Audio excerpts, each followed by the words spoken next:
Hi, and welcome to Filmmakers Compass Podcast, a show where we talk about movies and, well, more movies. I'm D-Man, joined by CP. CP, how are you doing today? I am awesome, D-Man. I really enjoyed watching the Oscars the other day, and I hope that you did too. You know what? I actually really did. It was a fun show. I felt they got back to the movies. I thought, we'll get into our thoughts on the Oscars. We're going to talk about it. So, we've been Oscar centric for a little bit, and we'll kind of end that category of episodes with this new show today. So I'm excited for that. I also, for all of our video podcast listeners, you can probably tell that we actually have a little set action going on here, which is pretty cool. It So is very cool, and I'm totally digging what you did. Love the Star Wars posters in the me background. too. Nice job. Nice job. Yeah, let us know what your thoughts are, because we'd love to hear from you guys and make sure that I don't know, this is what you're interested in looking at, in addition to our beautiful faces. You know. I mean, come on. Come on. All right. Well, let's go ahead and jump into our shout outs in this episode. So first up, I want to give a shout out to all of the Oscar winners. So it's always, such a prestigious honor to win, the golden statue. And that's kind of, in a lot of ways, other than, apparently making $2 billion on your movie, that is the pinnacle of that profession in a lot of respects. So, congratulations to all those that were nominated, but especially the winners, because I'm sure, the day after you're like, holy cow, I Yeah, right. am, one of the best at what I do. So incredible. Next up on our shout out, Stephanie G said, "You and Christian were right. Also, Brendan Fraser, a fellow Hoosier, which I did not know that." Yes, I So, did. I did. I mean, of course, how can you not like a guy from Indiana? I mean, yeah, born in Indianapolis. I had to go Google it. So thanks, Steph, for sharing. But yeah, and congrats, Brendan Fraser, a Hoosier. So, CP, my mom was actually live messaging me during the entire broadcast. So she just said she really enjoyed the show this year, the sets and decorations, Jimmy Kimmel as the host, and she just thought it was a great show. She said now she needs to go see everything everywhere all at once. well, everybody should go see it. Yeah, I'm gonna That's go the check it out myself. takeaway. Yeah, I'm definitely gonna watch it. Now, I got to switch gears here because up next on our shout outs is actually Eric Drucker, who said, "I hate the Oscars. Don't care about the red carpet, what people are wearing, or what social justices they're fighting for. It's asinine, and they should go back to celebrating film." Which, Drucker, I know you obviously clearly weren't watching, but if you did check out this year's broadcast, they actually do kind of get back to film. So we'll talk about that too in a little bit. Very true. But up next is at Jazzy Amelia. She says, they're just not family friendly, referring to the Oscars. Obviously, the slap has something to do with that, but sometimes so does the hosts, and I get that. So she goes on to say, "I agree that we don't have to internalize whatever is preached during acceptance speeches, but after last year's slap and outburst, there it is. I feel like I'd rather just read about the winners after. I also think we just don't have the attention span to watch a whole award show like before." And they did kind of mock that a little bit. Jimmy Kimmel made quite a few references to length throughout the show. Mm-hmm. And that is something clearly I think they have on their mind that they're aware of and, trying to move along.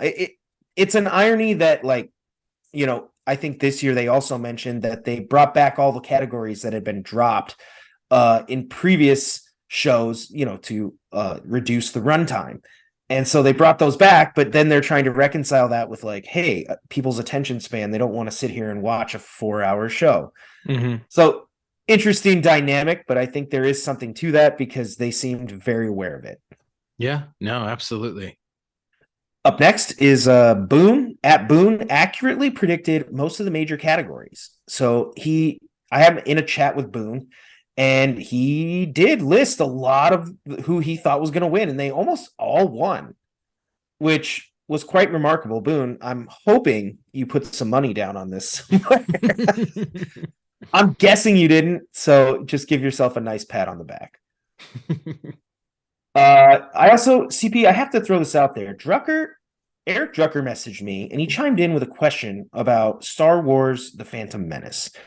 And he asked, why, if the Gungans village is underwater and they're maybe strongest underwater, why did they not lure the droid army to where they might be fighting, having an advantage? Now, first of all, I don't know if those droids were waterproof, and I don't know if robots are willingly going to go into water. So you might have to meet them where they are if you want to battle.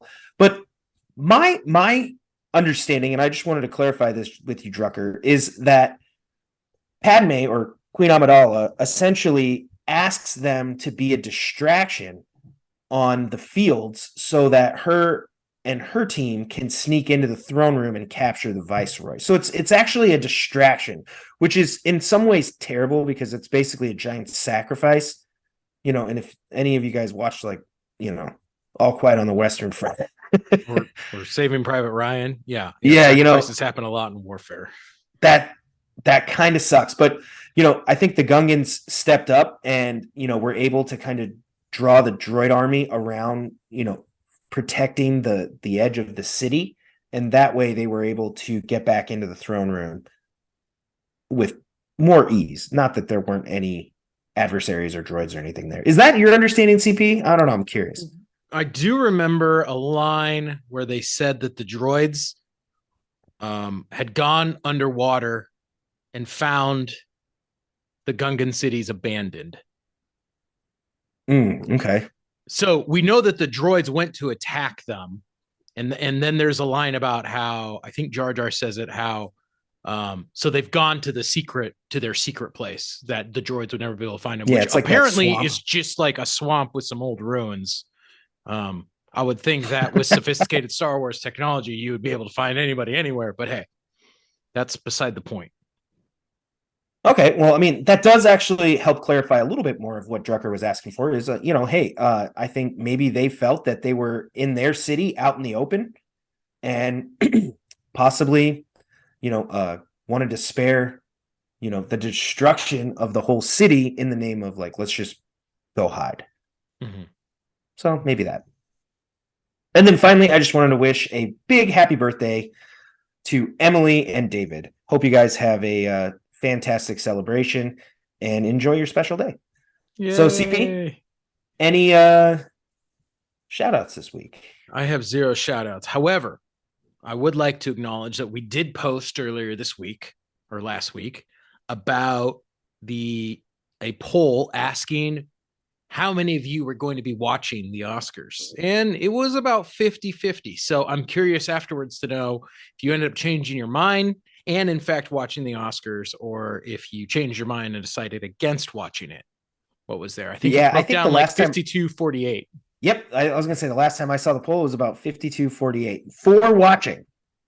So slightly more of our viewers, our listeners are watching the show, but that's probably about par for the course. I don't know that everybody always watches the Oscars. Like, my understanding was that Denzel Washington was at the Laker game and James Cameron and Tom Cruise didn't even show up. So I don't know if they had scheduling issues or they're working on other projects or whatever, but they both had movies nominated for Best Picture, and apparently, not enough to move the needle. I think Jimmy Kimmel had a great joke in there where he's like, the two guys that try to convince us to go to the theater didn't show up to the theater. Well, I mean, all right, let's get into it. I really like Jimmy Kimmel as a host this year. I thought he did a great job of spurring the evening on. He kept it about the movies. He had some great jokes that were a lot of fun. And he also didn't get really political. He kind of kept it, all the humor, everything kind of centered around what was going on. And I appreciate he sprinkled some jokes in there with some political undertones, but generally speaking, he tried to keep it about the nominees and the movies in general. So, which was a lot of fun, because I think that's something that, the Oscars, when you look back over the last few years, they've been marred by sort of controversy and, what's happening here. So, not only is there the whole ratings issue and them trying to do things like add fan favorite categories and, they're messing with the actual show format, But there was also the slap last year. A few years back, there was they actually announced the wrong winner for Best Picture. They said Yep. La La Land when it was in fact Moonlight. And then for a few years in there was COVID. I think maybe one year they had a host controversy where wasn't it Kevin Hart? He got chastised for old jokes, and so they ended up having a show where they didn't have a host, and they just like it's just always been marred by this sort of controversy or things going on outside of just the movies and celebrating the nominees. And this is a year that felt like things went back to normal. And Jimmy Kimmel even had a great joke as the show ended. He walked off the stage while everybody from Everybody Everywhere All at Once is celebrating on stage. He walks off past, the donkey, past Cocaine Bear, and there's a sign back there that says like years without incident, and he changes it from 0 to 1. Great gag. But I mean, it's one of those things where, I think maybe Jimmy Kimmel was a bit of a safe bet as a host, but it really paid dividends. Just scanning Twitter and kind of looking at some of the comments sections, I got the vibe that a lot of the people who did tune in actually really enjoyed him as the host. They found him to be funny. He kept it about the movies and definitely about the nominees. That's where his focus was, which was great. Also, this is the first year that I can remember where the Oscars actually ran on time. Yeah, they might have even finished a little ahead of time. I know it was supposed to be 3 hours. It's supposed to be wrapped at 8, and it was like wrapping up before 8. I was like, wow. Yeah, I think they had I think like it actually went off the air closer to maybe 8:30 at the latest, but they had already gone to, before 8, they were already announcing the best actor, best female actor, and then best picture. Mm-hmm. So, and they did them fast too. Like, did you notice best picture at the very end? Like for the nominees, because they do a thing where throughout the broadcast, they show almost a trailer for each of the nominees. So by the time they got to best picture at the end, they're just like, they just literally like said the name, showed like an image from it, and then just moved on. Yeah, no, it wasn't the whole like, oh, let's recap the entire thing we already saw. They really seemed to slim down the trailer portion of the Academy Awards, even with stuff like screenplay, right? Like I feel like they used to show you like almost like a minute long scene with the text, and now it was the equivalent of like a little 15-20 second bit. Yeah, it's a little bit different. I mean, the other thing too, we think back, earlier broadcasts of the Academy Awards, especially when you go back to the 90s, they had an opportunity to kind of give the viewing audience insight into some of these processes and some of the individuals, where now, like we talked about last week, a lot of these people you can either connect with and follow their journey on social media, but there was also the rise of like DVD behind the scenes content in the early 2000s that gave people that look at home. And now, with streaming services and YouTube and things like that, if you're really interested in that, you can go take a deeper dive. You don't necessarily need that extra time here in the Oscars broadcast. Yep, absolutely. So, what did you think about them adding all the categories back? They said that was something that was requested by a lot of Academy members, a lot of filmmakers, and people who love the Oscars. And I thought they did it pretty well. It didn't feel like it was overbearing or burdensome to the runtime. I think it was a great move. Again, I'm like, why are some of these people being acknowledged and other ones not? But more importantly, I think what it came down to is they minimized all the off stage drama. So there wasn't a bunch of things taking up time. And they really cut down on the amount of time that people were giving their speeches.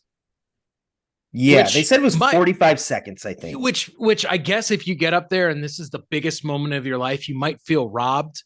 But I think for a lot of us in the audience, we're like, okay, you just talked for 3 minutes and I don't even know who you are and I never saw your movie. And I don't know what you did on that movie, right? So yeah. And I think they generally tried to give everybody their moment. I mean, 45 seconds is what they're aiming for, but I felt they did a pretty good job of not trying to rush people off stage because that can be uncomfortable at award shows. Yep. Right? We've seen that happen where somebody's mid speech and the band starts playing, and it's kind of like you almost want to boo because you're like, I mean, clearly they're not done. Yeah. But then you've also seen people take way too much time where Yep. you're like, hey, listen, like I too am, grateful for, every person I've ever met. But we Yeah. can't name them all. No, Like, exactly. Exactly. so I think there was one speech, it might have been the directors of Everything Everywhere All at Once, that he did kind of have a good speech about how like each of us has like a specific journey. And he talks about how, whether it's your friends in high school or whoever, like everybody kind of contributes to your individual journey. And so he doesn't go in and name everybody, but he is like, hey, for all of those, for all of you that have contributed to mine, thank you. And I was Mhm. like, that's kind of a cool way to put it, which, he's like, listen, we each have our own group of people, but, you can't thank everyone. Yeah, absolutely. So, and the other thing too is like, obviously actors and people are accepting these awards and it's considered a personal achievement.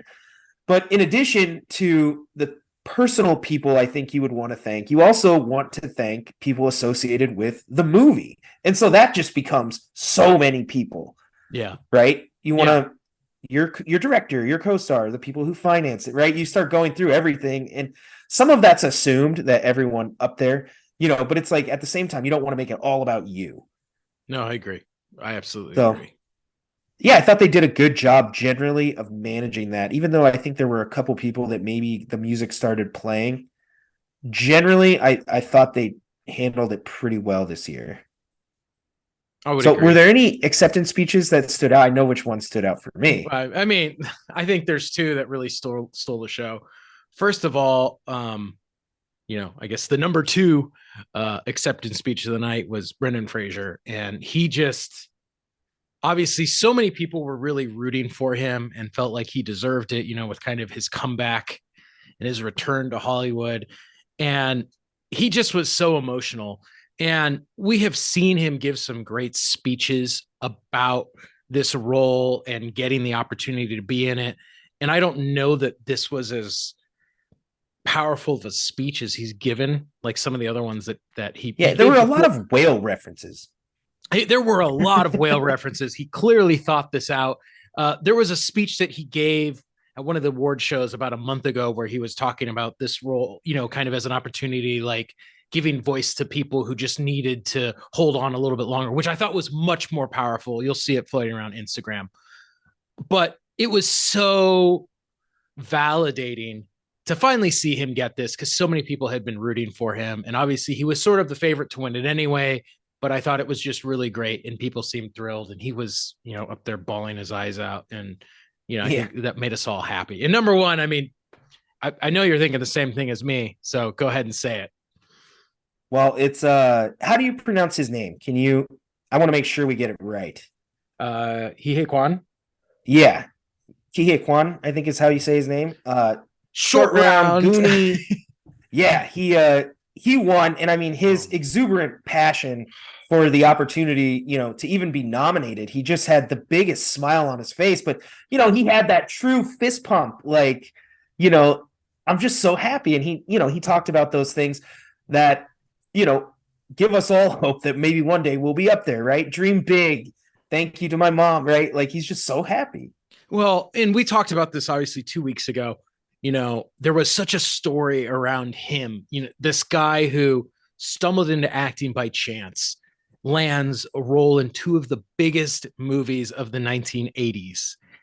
And then essentially, because he reached such heights early on in his career, was really unable to get in any other acting roles for 40 years, and talked about how he never gave up despite feeling like he was never going to make it in the industry again. And finally he did. He talked about how his wife encouraged and how his mom encouraged him. And I just thought it was great. Again, it was, it's kind of like that. It's hard to get romantic about baseball, or how can you not get Yeah. romantic about baseball? It's like, how can you not be romantic about movies? Like, and he said it himself in his speech. He's like, people, things like this only happen in the movies. And here I am winning an Academy Award living the American dream, showing that these things happen in real life. And on top of it, he was just so happy. Yeah. He was not pretentious at all. Like, there's the great shot of him jumping up and down when Harrison Ford comes out to make the Yeah. announcement of Best Picture winner, which was his movie. And we saw him go up there and hug Harrison. Like, I'm like, how can you not love this guy? And moments like They have a nice this, cutaway shot of Spielberg smiling too. yeah. And you're just like, yes, this is what we love about movies. And this is what the Oscars should be about. And I feel like we forgot that for a while. Yeah, it was fun. It was contagious. He had that energy that I think, that's why it's that type of energy why we tune into award shows, because it's so special to see somebody get honored for great work. And like you said, it really be about big dreams and movies and finding that success. That said, I liked Jamie Lee Curtis. I think she too, was rewarded for quite a long career and contributions to movies in many different genres, which she does kind of acknowledge in her speech. The Scream Queen nickname that she has for starring in all the Halloween movies was cool. I was like, that's really neat. And then I really liked the directors for Everyone Everywhere All at Once. I thought they kept it fairly short. I thought they had a little bit of a prepared message, but I thought it was really good. No, absolutely. Absolutely. So, were there any snubs that you felt happened at this year's Oscars? Me personally, I was rooting for Angela Bassett in the supporting actress. Very happy for Jamie Lee Curtis, and I'm sure everybody, I don't know to what degree, the Academy recognized, if they're ranking the nominees, I'm guessing it was pretty tight. I just haven't seen her movie, but I did see Wakanda Forever, and I saw Angela Bassett's performance. Another, actor who has a big, long career and body of work, and I don't know. I thought if she had won, that would have been really cool. So I was kind of rooting for her. And then, of course, I wanted Spielberg to win. Like I said, I loved those directors' speech for Everyone Everywhere All at Once. But yeah, I mean, I wanted Spielberg to win. He's my favorite director of all time. Obviously, I did get a chance to see The Fabelmans. I thought it was a great movie. But there was something just so unique about Spielberg directing a movie about not just himself, but movies. Yeah.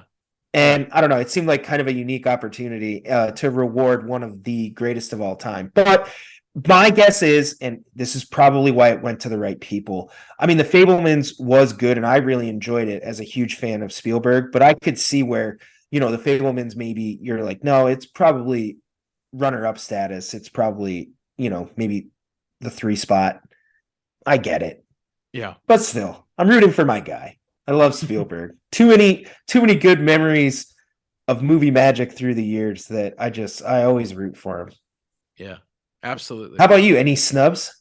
Well, I think I mentioned this in the episode we put out 2 weeks ago. I still think the biggest snub was Top Gun Maverick not even getting nominated for Best Cinematography. Okay. We've heard so much work about the way they kind of reinvented aerial photography and the new techniques that they developed and employed to capture the movie the way that they did. I think that was kind of messed up. Now, I think I said it before. I enjoyed All Quiet on the Western Front. I think from the technical achievement side, it is really amazing. I mean, I know you saw it. It was rewarded for that. And it was. My only gripes with the movie were more story sides. So I felt like everything it won was justified. I still think Banshee should have won for Best Screenplay. And the only reason we just acknowledge that. I mean, if there was a snub, I think it was for the Banshees of Inisherin in general. It did not get any awards. It was nominated for a significant number. And I come back to writing because I'm like, this is a movie, spoilers, if you haven't seen it, about a guy who is so determined to spite his best friend that he cuts off his own fingers. And we find a way to laugh about this. Like, that is talented writing if I've ever seen it. Sure. So I do think that was a bit of a snub, that it didn't walk away with anything after all the nominees that it did have. Other than that, though, there's also that kind of, like when we look at Everyone Everywhere All at Once, or Everything Everywhere All at Once. Sorry, I think I've been saying everyone. Everything Everywhere All at Once. One of the things that just stands out is that movie was a bit of a fan favorite. I think people actually did go to the theater to check out that movie. It got really good word of mouth. It made a decent amount of money because it had about a year-long run. And I I think if the Academy was maybe voting the way they had been voting for previous years, it might have gone more towards Banshees. So you and I have talked about this in the previous episodes. They've expanded one category to 10 nominees, and that's Best Picture, right? Yes. And you and I kind of admitted that, sure, Top Gun was my favorite movie of the year, but it's very, very unlikely to win, and it did not. And neither did Avatar, despite being the #1 box office draw of the year. I think both only walked away with one Academy Award in the technical side of the spectrum. Yeah, Everything Everywhere All at Once might be the Academy, like the closest the Academy gets to kind of rewarding a fan favorite film, because they're just never going to go all the way for like Top Gun. They just won't. And, it's a bit of a shame because, as we mentioned, like they expanded the category Best Picture to 10 nominees. But it doesn't really feel like all 10 have a shot at Best Picture. I mean, you can see it in last night or the last award show, which is, a handful of movies essentially win almost all the awards. So I don't know that you actually need 10 nominees, right? Like an exception to that is something like The Whale with Brendan Fraser. He was able to get nominated, and it got nominated for like Best Makeup. And so that, you're right, there's always other movies that slip into different categories. Yeah. But I think sometimes, you expand because, like, why did the Academy only expand Best Picture but not every category to 10 nominees? Because it's probably not necessary, right? We have a pretty good idea of maybe who the top 5 are. And sure, there might be some debate. I think this year there was that controversy around one of the, like, Best Actress or Best Female Actor got nominated, and they actually talked about rescinding it, if I'm correct. Yep. Because I'm not sure what happened to their process, but essentially, like, someone was nominated, and I'm not trying to take away anything. I haven't seen that movie either. But apparently it was an incredible surprise, and the Academy was like, how did this happen? Yeah. But they left it. And that might mean that there was someone else out there that maybe was truly a little bit more deserving to be maybe in that 5 spot for a nominee, because that's still a great honor for an actor. I mean, anybody putting on, their resume, or they're going to audition or interview for, parts. I'm an Academy Award winning or nominated actor. Yeah. Don't make that mistake. Yeah. Right. Right. When you're doing it. But yeah, I'm an Academy Award nominated actor. Like, that's a big deal. Even that. Yeah. So I don't know. I think, when you look at this whole 10 nominees and how this all plays out, James Cameron and Tom Cruise didn't even show up. And I think the Academy went with Everything Everywhere All at Once as an acknowledgement that, like, hey, we are open to, like, fan favorite films. I think Parasite was another one a few years ago where, that was clearly what people were rooting for, and it was a very popular film. And I think they're trying to show that, like, hey, we can find some wiggle room here, but we're also, not going to give Best Picture to Spider-Man No Way Home. Yeah, absolutely. I guess my last question about the award ceremony is presenters. Anything stand out to you? Anything memorable? As far as presenters go, nothing. I thought it was pretty, par for the course. I thought, what was it, Hugh Grant calling himself a scrotum was I did enjoy that. Yeah, that was kind of weird. I think it was really great that Harrison Ford was up there when Everything Everywhere won Best Picture, and we got the hug and that kind of great moment, indie memories. Gosh, so on he looks stage. So old though, dude. Yeah, I've actually been watching a show with him in it, Shrinking, and he is older. It makes me wonder 2 things. One, how is he going to be indie again as old indie? Like, this guy does not look like he can ride a horse, and certainly not while being, like, shot at or chased. But I'm also wondering now, like, are they going to have like a short round cameo? I think Like, they need one, dude. I would think I that's going to think find we itself in the need movie. one. Even if that was never the intention, I feel like now you got to do it. Yeah, right? This is probably Harrison Ford's last outing as Indy, so like you got to do it. They can't pull a Disney with Star Wars. Like, I still think it's absolutely egregious that in The Force Awakens, they literally had a photo of that table read with like Harrison Ford and Carrie Fisher and Mark Hamill and Peter Mayhew and Kenny Baker. Like, all these Star Wars people were there. And then, they didn't get them on screen together. Yeah, that's pretty criminal. You're like, how? How does that happen? Right? How do you need mess that that Avengers team up moment with the original cast. It's so well, and like, it literally blows my mind because they missed it, right? Mm-hmm. Spoiler alert, if you haven't seen the Star Wars sequel trilogy, they killed off Han Solo in the first one, so he can't even come back as a character. And then, R.I.P. Carrie Fisher actually passed away. Peter Mayhew passed away. Kenny Baker passed away. Like, literally, horrible, news on all of those actors. But at the same time, like, the opportunity was there at one time. And they blew it. I guess the closest we'll ever get is that photo. It's so stupid, though. So don't blow it on Indy 5. Yeah. Get it right. Please, please make the cameo. Yeah, do the thing. It'll be very rewarding as fans. So, audience, if you ended up watching the Academy Awards, hit us up. Let us know what you thought. Let us know what you would have liked to see. Drucker, let us know if you have regrets for not seeing it. So I have a question, CP. Yeah. Everything Everywhere All at Once won Best Picture and a majority of the awards that it was nominated for. Do you think worthy of that? I think that it was. In the episode we talked about it, we said that we thought it was a serious contender in all these categories that it was nominated for, and apparently it was, being victorious. I do think that, as I said, I think part of this is the Academy waking up to the fact and saying, hey, yes, there's some really great, more artistic films, and they were nominated. But I think they tried to acknowledge that Everything Everywhere All at Once was a movie that people went to see. On top of it being, a remarkable film, a great story, having some incredible performances, people saw it.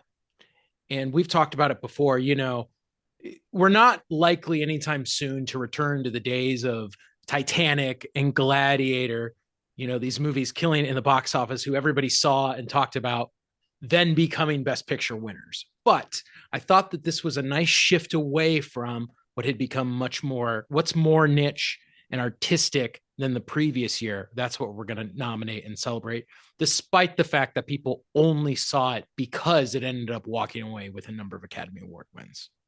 Yeah, and I felt the audience reaction was fantastic for, all of the winners, but just the film in general. It seemed, whenever they would put even, the nominees up on the screen and when they would, show the trailer, people were very excited. So I agree. That was cool. I think, they did their best to kind of reward moviegoers. So pretty cool. Now, I'm going to throw it over to you because you have something else that you wanted to talk about. It's a little bit different than the Academy Awards. And that actually does it, CP, for our Academy Awards, Oscars talk. I know. We got to wait a whole nother year till we get back on talking about that side of the industry and awards. But I think next year, what we're going to do is you and I, we might even do like some either live tweeting or live broadcast, but we got to watch all the nominees. All right. I think that sounds like a good idea. I don't know if we can do it if we go see them in the theaters, so we'll have to. Maybe you and I will get together. Let's go get some popcorn. Have a movie marathon or two. Yeah, we'll just have a good movie night. Speaking of movie night and getting together, I wanted to propose something to you, and I wanted to propose something to our audience. Okay. So I'm thinking we need to take a filmmaker's compass road trip. Now, you and I have done some road trips in the past. That's true. So this would not be the first, but I think we need to make one about movies. What I'm going to propose to you is this. Now, if you guys watched the Super Bowl, you may have seen the commercial for the last blockbuster on the planet, up in Bend, Oregon. Well, there was a great documentary. Netflix actually just the other day pulled it from their lineup, but you can find it on No. Vudu, you can find it on Prime. It's great. It's called The Last Blockbuster, and it's a Irony documentary. that would be on Netflix too. Yeah, That's right. Well, it's actually an incredible documentary because I think no, I've seen it. Yeah, right. We walk around under the assumption that Netflix killed Blockbuster, and there's a little bit more to it than that. Netflix was a piece, but bad financial decision, market crash, yeah, all that stuff killed Blockbuster. And watching the documentary, I thought, you know what, D-Man, especially since when we were kids, we used to go to Blockbuster together a lot. Yeah, Blockbuster was like an experience in a weird way. It was that fun of getting to walk through the aisles and see what titles they had, and you could kind of envision what your night was going to be. If you were lucky, your parents might let you rent a video game, so after the movie, you could stay up late with your friends and play deep into the night. But then you also got to pick out what candy you wanted, which was fun as a kid, because I think that too, like just as a kid having choice, your parents saying, "What do you want?" Because so often, for kids, our choices are made. Well, when you're kids, their choices are made for them, right? It's like, hey, this is the candy we have. But when you went to Blockbuster, it was like everybody gets to pick out one thing, and then if you have nice friends, you might all share, but you might not. You might hog their candy, but that's okay. So, and it was a lot of fun. I think, obviously the new release section at Blockbuster was pretty cool because there was always some movie that, you didn't get to see in theaters and you wanted to see. So that was exciting. But like, I remember I also had staples like CP, something that stands out to me. And my mom she was like, what? Is like when I was a kid at Blockbuster, it was called History by Michael Jackson. And it was all his music videos, which at this time, Michael Jackson is like the music video king. And there was no YouTube back then. Yeah. Right. There's no YouTube. MTV plays what they play, but a lot of those videos kind of come and go. But Michael Jackson was the one that these were, the gold standard of music videos. So I'd always rent that. Loved watching all his different music. I still love Billie Jean, how he touches everything and it turns white. Yeah. But I remember that being fun because I would rent that over and over and over again, which I don't know. To me, that's just what a precursor to YouTube. Me. And your mom was like, why do we keep watching the same Michael Jackson music video collection? Seriously? I don't know. Just learning, but Thriller, absolutely stunning video. I mean, just incredible. But I'm not trying to go into a Michael Jackson rant. I'm just saying that how neat that you even look at Blockbuster as a precursor to something like YouTube, where it was hey, I want to go get these, and now you just throw it on. You can stream it right to your TV. Yeah. The documentary talks a lot. They have lots of celebrities who reminisce about their time at Blockbuster, but I want to ask you, people worked at Blockbuster too, right? And they all bring up the Blockbuster smell. Do you remember the Blockbuster smell? Yeah. Right. It was very distinct. It was like the smell of plastic. Yeah. No, and something I have to give a knock here on Blockbuster is just the late fees. I think they really killed their own brand. I feel with late fees, you should at least just pay whatever the amount is for the movie and then you just own it. It seems pretty self-explanatory. No, but they ruined it. Yep, they totally Stupid did. Blockbuster. I mean, you come in, you want to rent another movie, and they're like, you owe us $45. And you're like, what? Yeah. How? Right? They're like, you didn't return this on time. It was 2 hours late. You're like, $45? For 2 hours? Yeah, so crazy. But anyway, what was that smell, though? What was the smell? I assume it was just all those VHS containers. Which, remember, I don't know why. They all looked like they were always beat to shit.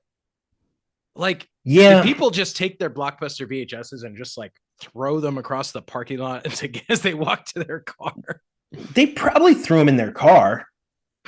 I mean, right? They probably just tossed it. Yeah. Right. Oh, I don't know. You never worked at Blockbuster, did you? No, I did not. No, me neither. I wanted to. I feel like that would have been a fun job. A chill job. You get to go and just talk about movies all day. Yeah, I feel like it definitely would have been pretty chill. Yeah.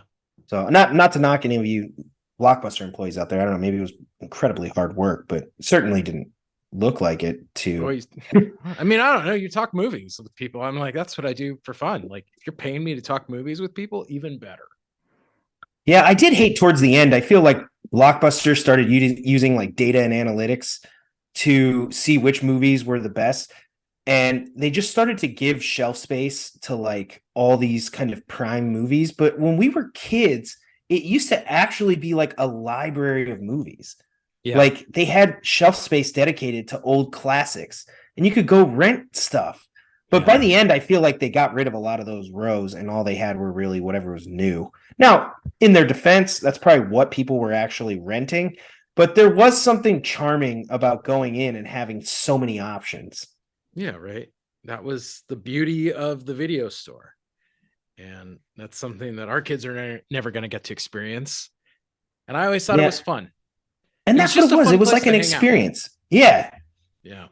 It was cool. Like, I don't know. It was something, it was like, instead of going to the movies that night, I'm like, hey, CP, you want to come over? My mom said we can go rent something at Blockbuster. We don't know what it is yet. And we might even get into an argument about what we want to rent. Yep. And that was part of the fun. And then you have to find something. Or sometimes you're on 2 or 3. Yeah, it was pretty. I miss Blockbuster. I mean, me too. I still love movie night. It's just, I don't know. It was cool. Well, it was different when you had to actually get up and drive in your car and go someplace and look and talk to people as opposed to walking over to your couch, turning it on and scrolling through some streaming services. No, and sometimes like, you'd go to Blockbuster and like you'd run into other friends or classmates that were doing the same thing that night. Or, maybe you run into, I don't know, a girl you have a crush on. Hey, so this is a great story. Do you remember the time we went to Blockbuster and you accidentally punched my teacher? No. What? When did that happen? This is like right before Blockbuster closed. D-Man and I went to Blockbuster and we were specifically looking for a Dragon Ball Z movie. Oh, okay. That sounds right. We found it and D-Man got super excited and he jumped up and put his arms there and went, yes. And as he threw back his hand, my math teacher, Mr. Pereira, walked by and Dustin hit him in the face. Sorry, Mr. Pereira. It was awesome because I didn't like that guy to begin with, but it's pretty cool.